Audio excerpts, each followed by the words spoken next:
back, you sons of bitches! Today we're looking at Space Marine!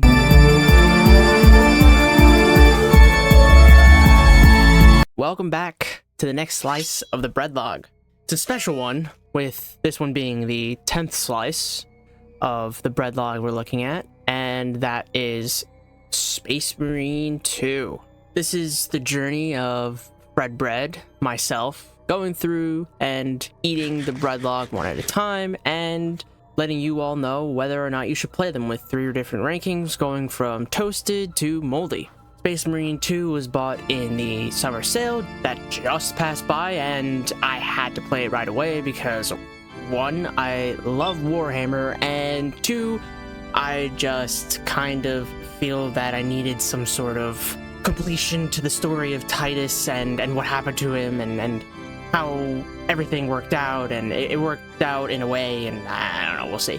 But I needed to play it right away because this was something that I needed to get that fix for and then know how a story ends. Like being left on a cliffhanger and having the option to finally see it, but preventing yourself because you're trying to hype it up as much as you want, or you're trying to make it bigger than it is, and I didn't want it to make it too big and then have the second game be something that doesn't live up to my expectations.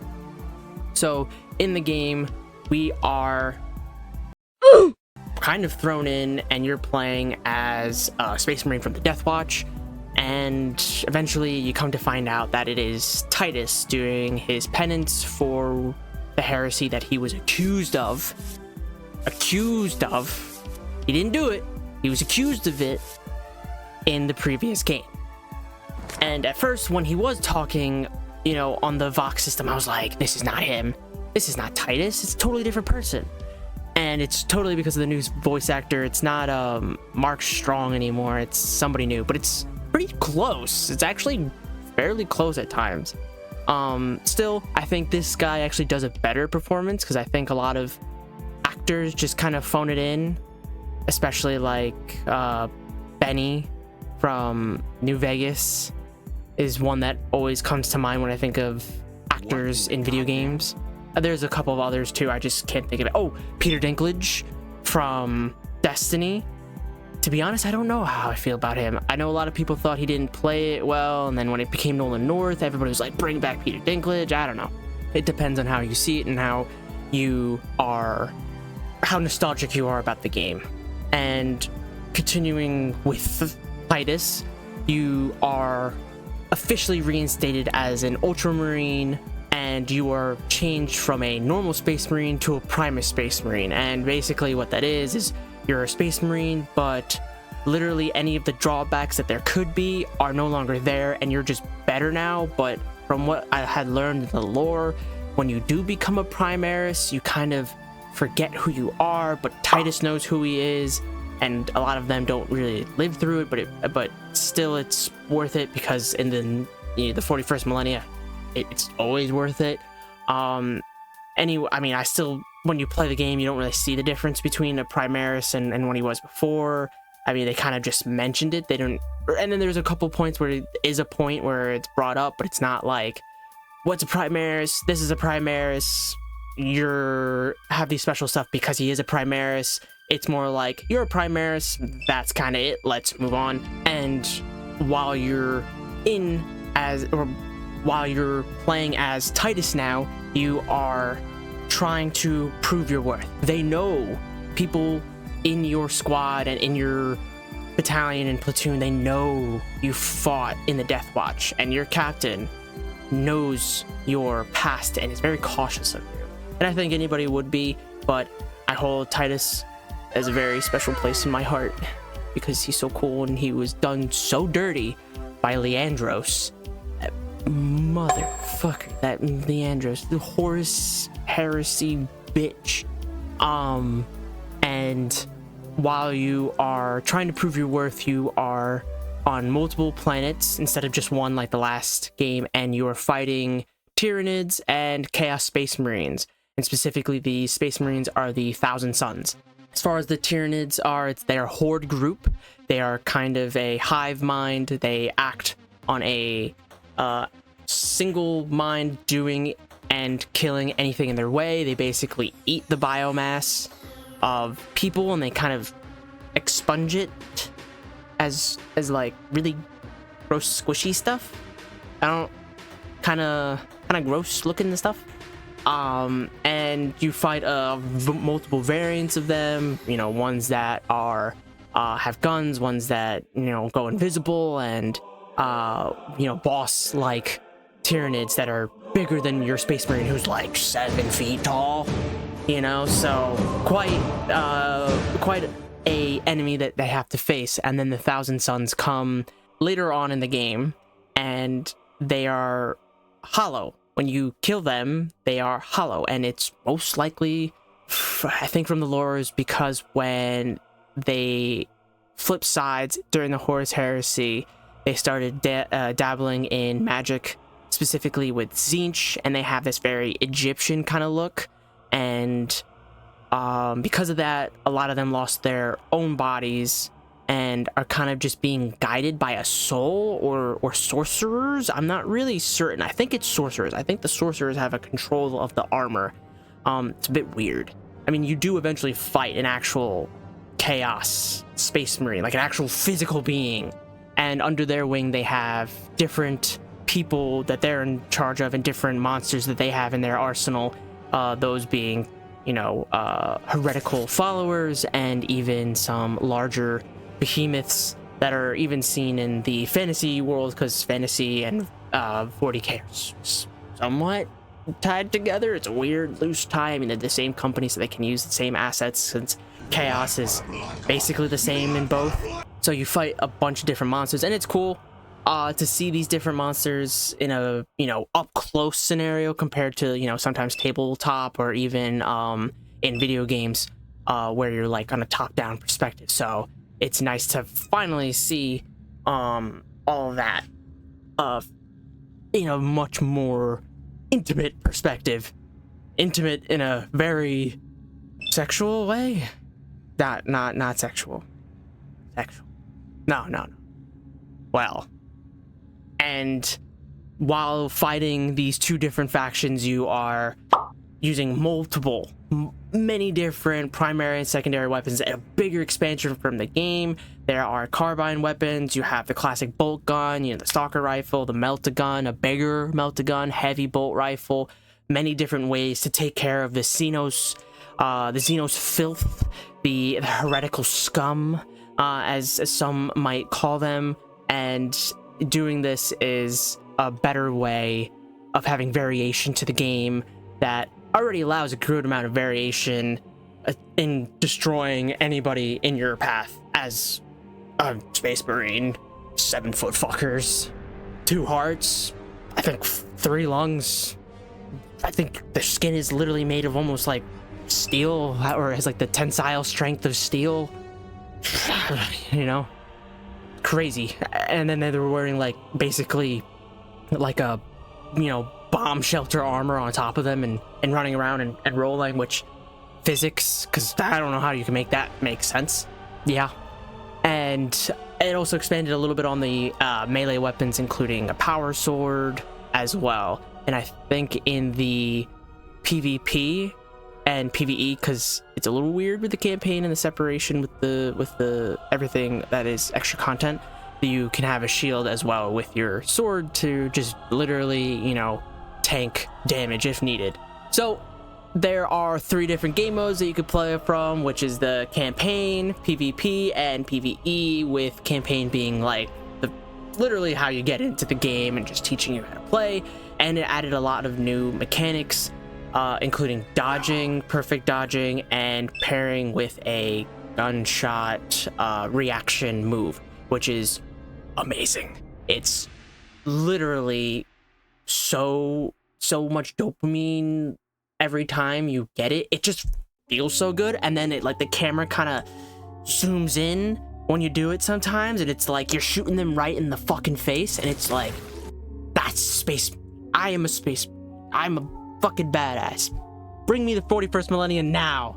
Even though none of us would survive well into that, because most of us would be born into hive worlds, and hive worlds are terrible because of how many layers there are, and all those different layers are just worse and worse, with the aristocrats at the top, and then as low as you go can even be heretical cults, but they don't really know they're heretical. And then you got the arbiters coming down and killing everybody because they can do whatever the fuck they want. And most people would be born in that situation, and it's only like the 1% would be born as a space marine. Even as a space marine, you're literally under all scrutiny, because you can become like Titus and eventually get accused of heresy, have to spend 100 years serving as penance, and then get scrutinized by your new teammates. But then eventually they're okay with that, and then you still are under the watchful eye of the Inquisition, because the Inquisition knows all.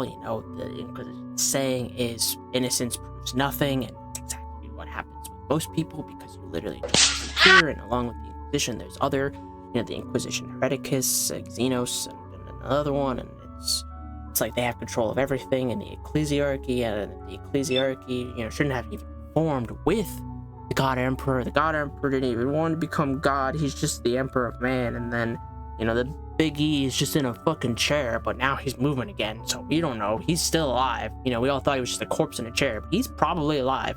Now, if he gets up, then the Grey Knights have to kill him because of the supreme command and the final order that Big E gave them, that said, hey, you can't.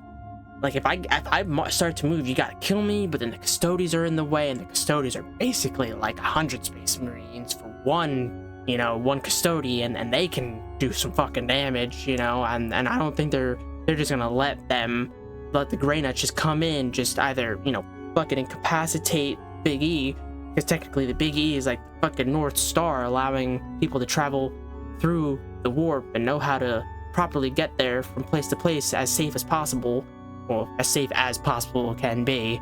And the warp is just so vast, with literally thousands of psychers being killed every day so that Big E can survive. But Big E was supposed to become the next, possibly the 5th Chaos God, but in Horus, he thought he was going to be it. And then the Dark Gods are like, we've just been using him because we want him to become the 5th Chaos God, just like how we created Slanesh.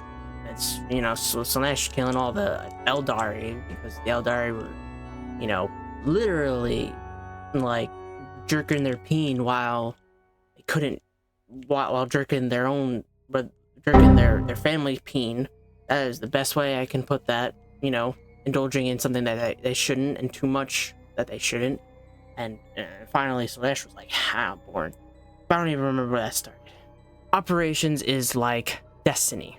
Strikes. So with that, you kind of get a little bit more information, a little bit more about the background, but it's not that important, and you can complete it either by yourself with randos or bots or friends. And for my friends, buy the game. It's really good. I know I say to buy a lot of games, but buy this one. This one's really good. We can play a lot of customization. And then the next mode is Siege, and Siege is round-based combat, from literally every round being either Tyranids or Thousand Suns, and with each round you get points, and these points can unlock different either aids for you or benefits for yourself, like ammo, med packs, things like that, or even you can unlock Cadian assists, Mechanicus priests, or even a freaking Dreadnought, which is by itself very morbid and cool at the same time, because Dreadnought is basically a dying space marine but shoved into a huge robot that only dies when it is killed, literally, like from Oblivion.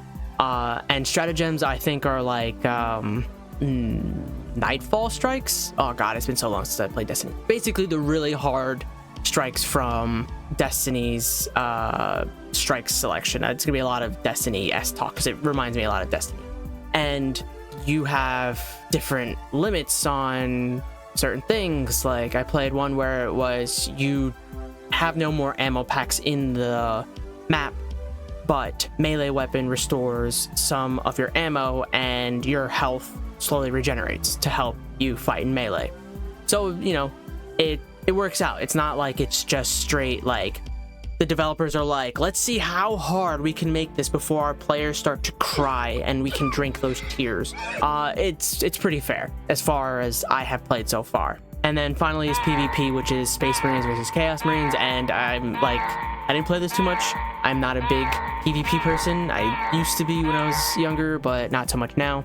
And with each different PvE and PvP, the leveling is separate. So if you level up a class, which there are multiple classes, I think there's 8 now, and each class can be leveled up with perks, guns can be leveled up, and melee can be leveled up, and all this contributes to having a stronger Space Marine for different scenarios and different team compositions, which is fantastic if you and a couple of friends are trying to coordinate certain team loadouts. But PvP and PvE leveling is separate. So we need to talk about the things that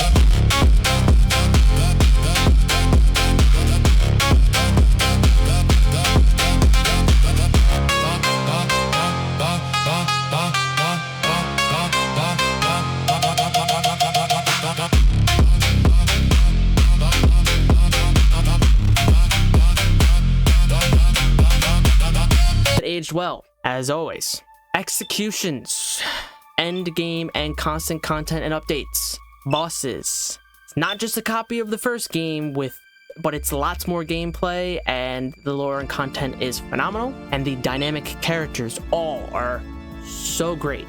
Even though this game just came out, I know it's still like, oh, how did it age well? It just came out. Like, FredBread, that doesn't make any sense. It's good still. It can still age, over a little period of time.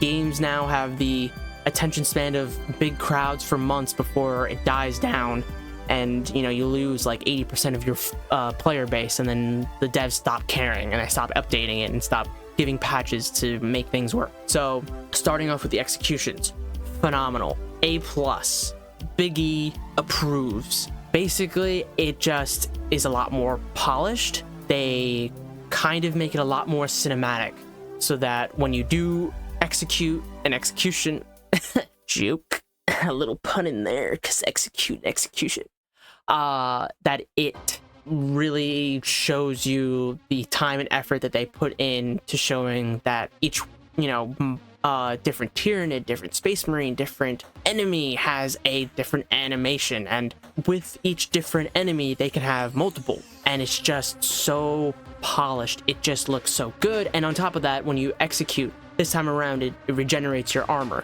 so it's encouraged to execute. You are encouraged to execute the Xenos as often as possible. You are encouraged to take down the Thousand Sons in the worst way possible. Who cares? There are no war crimes in the 31st century. Also, they don't have bodies, so I don't really know where that fits into the Geneva Conventions as well. So boom, do your worst. And then the end game content and constant content and updates is great. They're into their 2nd year now, and they're still giving out patch updates. They're still putting in different DLC, and to bring the player base back every couple weeks into the game, or even a couple months. And the end game is great. If you are somebody who's a completionist, and I have worked myself out of being a completionist because that takes too long, and then you get hyper fixated, and if you can't get everything, then you don't want to play the game anymore.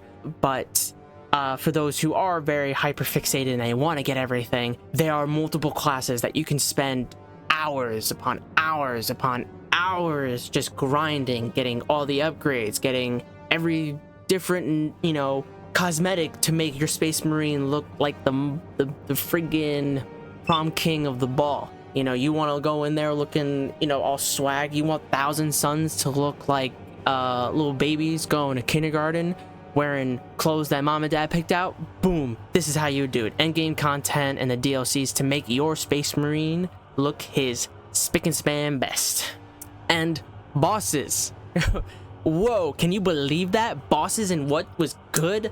Oh my god, you guys are probably like, FredBread, that's insane. I don't know that you were like, bosses were really good, because you always thought bosses are bad. These bosses are good. They have a health bar, and when you fight them, you can fight them at range, you can fight them up close, and it's not gimmicky. You can shoot them with your bolter, fight them with your chainsword and melee. You can block and parry some of their strikes so that you can lead to the gunshot cinematic, or perfect dodge to lead to that, and it just feels so good. And then finally, when they're low enough, you can go in for the execution. It gives that extra satisfaction in eating this game. So it was a really nice breath of fresh air to come across these different bosses and just really just go to town on them. And another part was just how this game is not a copy of the first. Yeah, there are plenty of things that are similar, if not the same, from the first, but there are different things. There's more to the gameplay, there's more to the lore, there's more to the content.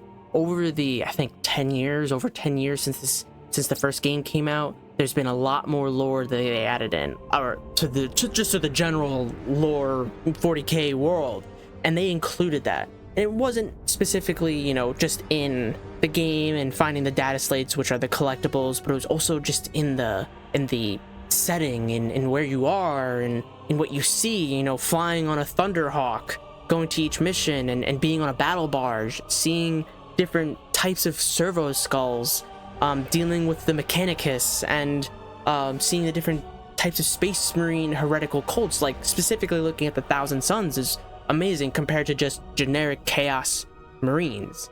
So I thought that was good. And also Tyranids, I think, are a lot more, they're one of the least represented groups, I think, that people play. I don't feel like Tyranids is a very big group. I think most people play Imperium, and then when they play anything else, it's usually Xenos. They play Orcs, they play Tau, they play Eldari. So it's not really like Tyranids or other types of Chaos, or, you know, it's generally like, or they maybe play General Chaos, but it's not really Tyranid. And so all that being included was great. I thought that was just, you know, not watching Space Marine 1.5. It was Space Marine 2. It was different. It was unique. And the dynamic characters, they're not 2D. That's great. They're not like fucking Leandros. Gonna kill him. He's like these characters. You have Galadriel and you have Chiron, and they're different. They have conversations. They have, you know, they think out.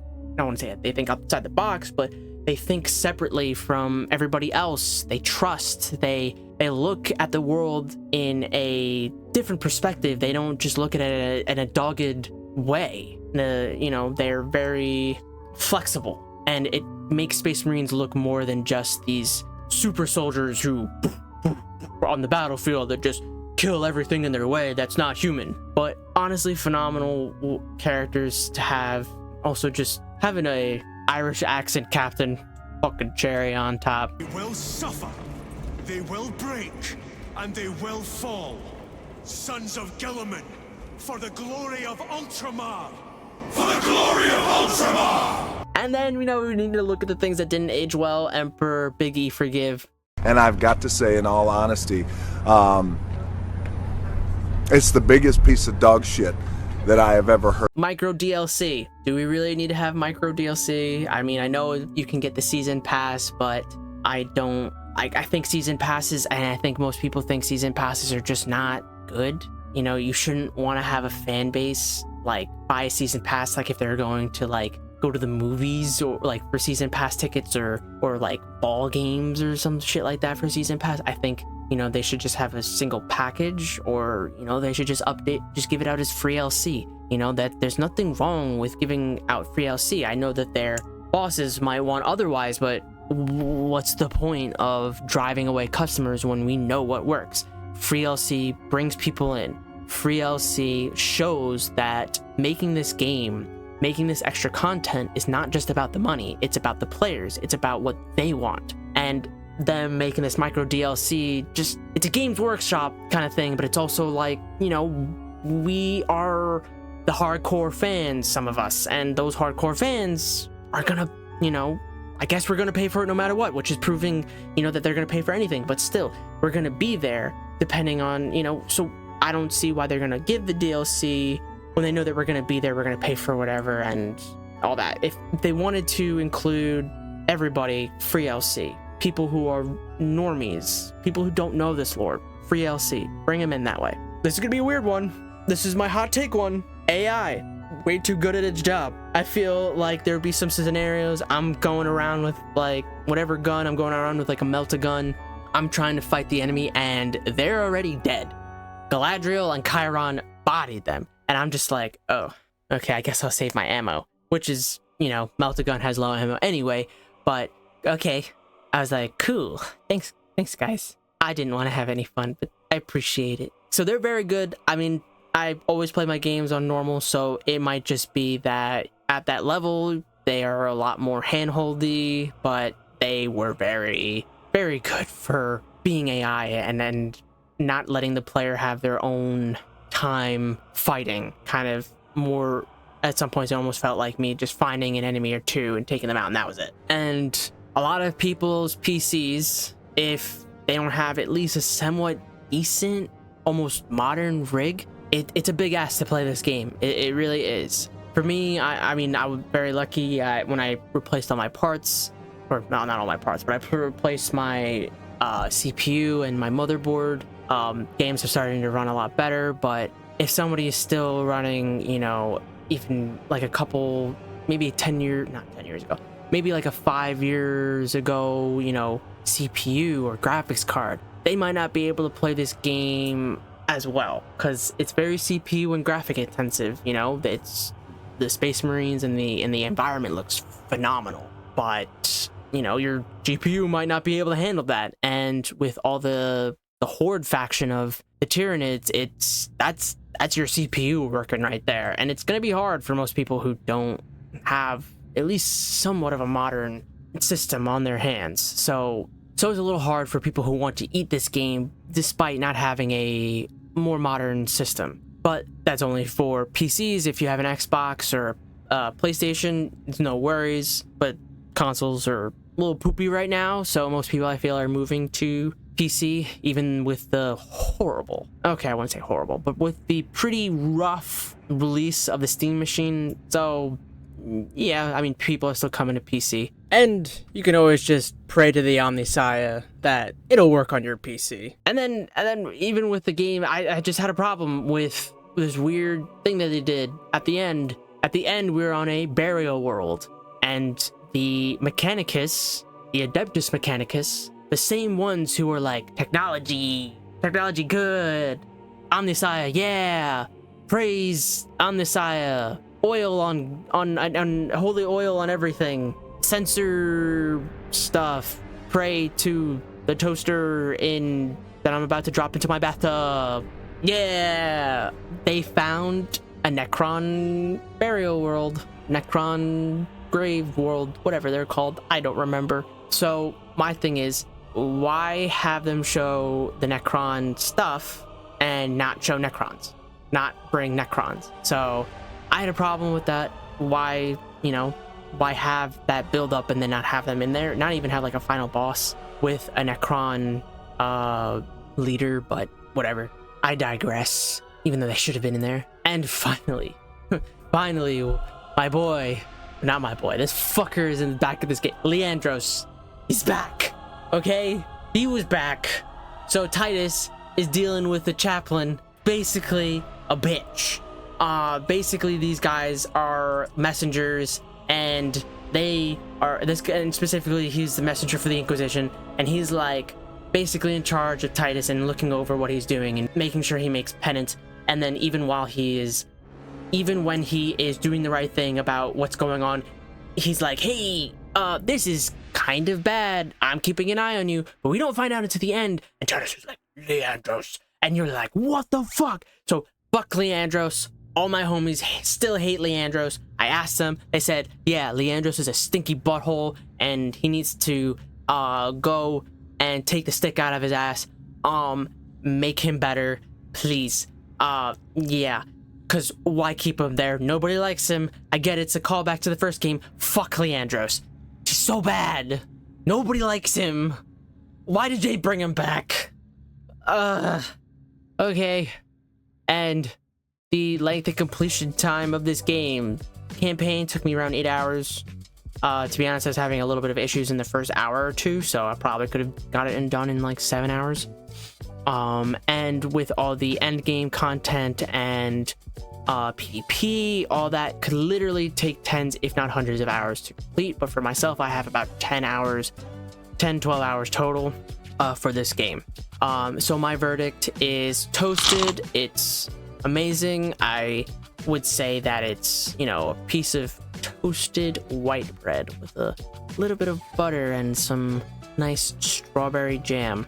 Nice piece that anybody would love to eat. And I recommend this to my friends as well. As I said before, play the game, buy it, we play it together. I think that from now on, I will take a little bit of a break from some Warhammer games. I have played, you know, this is the second one, but I don't want to get caught in a Warhammer game genre. I mean, I know I do have like about 5 other Warhammer games, but we'll get there over time. And I think, as you guys see now, that this game is coming out 3 weeks after the last one. Yeah, it's gonna be a little bit of a change of an upload schedule for me. I think both for my mental health and stress that 3 weeks is a better upload time.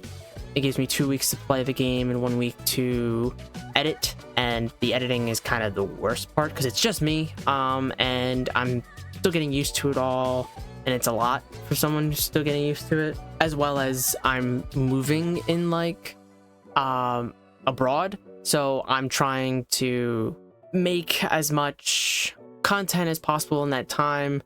But I think that 3 weeks is probably going to be the standard for now on. There might be a couple that come out every 2 weeks just because the game might be literally like an hour to like 3 hours to complete, and then that's really easy to deal with. But for now, it's going to be a 3-week schedule. I just want to thank you all for watching. If you've made it to this point, it means so much to me. If there's a game that you guys want me to eat for the next slice of the Breadlog, please let me know in the comments below. If you all like this video, please like, comment, and subscribe. It means a lot.